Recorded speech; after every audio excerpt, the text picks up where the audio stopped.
नमस्कार दोस्तों, आपका इस भक्ति चैनल पर स्वागत है।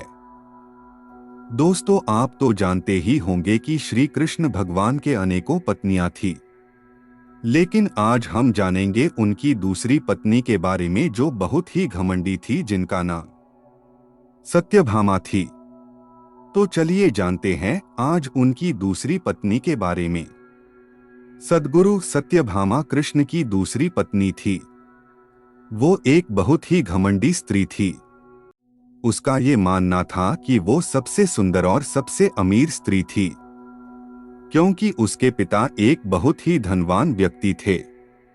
तो सत्यभामा जितने और जो रत्न और आभूषण और संपत्ति चाहती थी, वो सब उसके पास थे। स्वाभाविक रूप से घमंड उसकी एक बड़ी समस्या थी। एक बार कृष्ण के जन्मदिवस के अवसर पर सत्यभामा ने सोचा कि वो सबको दिखाएगी कि वो कृष्ण को कितना प्यार करती थी। तो उसने तय किया कि वो कृष्ण के वजन जितना सोना शहर के लोगों में बांटेगी। इसे तुलाभार कहते हैं। ये मंदिरों में होता है। लोग एक बड़ी तराजू में अपने वजन के बराबर का मक्खन, घी या चावल या कुछ और रखकर वो चीज लोगों में बांटते हैं। चावल, नमक, दाल या सोना या वो कुछ भी आप दे सकते हैं जो देना चाहें। ये प्राचीन परंपरा हमारी संस्कृति का एक हिस्सा है। सत्यभामा ने तुलाभार की व्यवस्था की। लोग बहुत प्रभावित हुए, पर कृष्ण पर इन बातों का कोई असर नहीं हुआ। वे जाकर तराजू के एक पलड़े पर बैठ गए। सत्यभामा जानती थी कि उनका वजन लगभग कितना है और उसने उतना सोना तैयार ही रखा था। पर जब उसने सब सोना दूसरे पलड़े पर रखा तो कांटा जरा भी नहीं हिला। कृष्ण का पलड़ा थोड़ा भी ऊपर नहीं हुआ। ऐसा ही कुछ तब भी हुआ था जब कृष्ण एक शिशु थे। एक राक्षस आकर उन्हें ले जाने लगा। तब कृष्ण ने अपना वजन इतना बढ़ा लिया कि राक्षस वहीं गिर पड़ा और कृष्ण ने उसके ऊपर बैठकर उसे कुचलकर मार डाला। क्रिया योग में एक ऐसा तरीका है जिससे कोई योगी अपना वजन बढ़ा या घटा सकता है।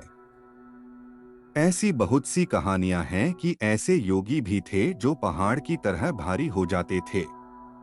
तो इस बार भी कृष्ण अपना वजन बढ़ाकर तराजू में बैठ गए।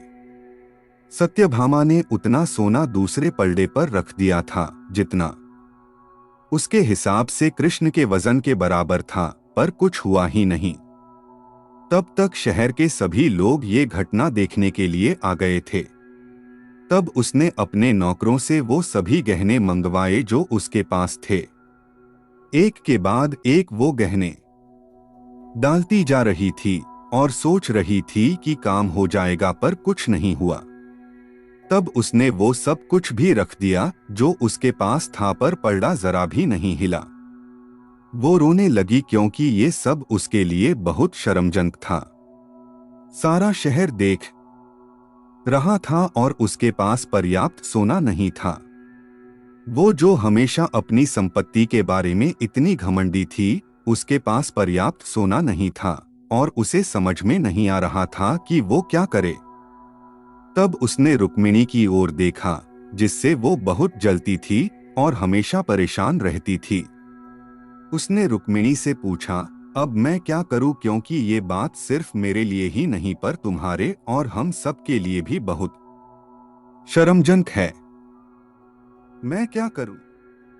तब रुक्मिणी बाहर गई और तुलसी के पौधे के 3 पत्ते उठा लाई। जैसे ही तुलसी के वे पत्ते उसने तराजू के दूसरे पलड़े पर रखे, कृष्ण का पलड़ा तुरंत ही ऊपर आ गया।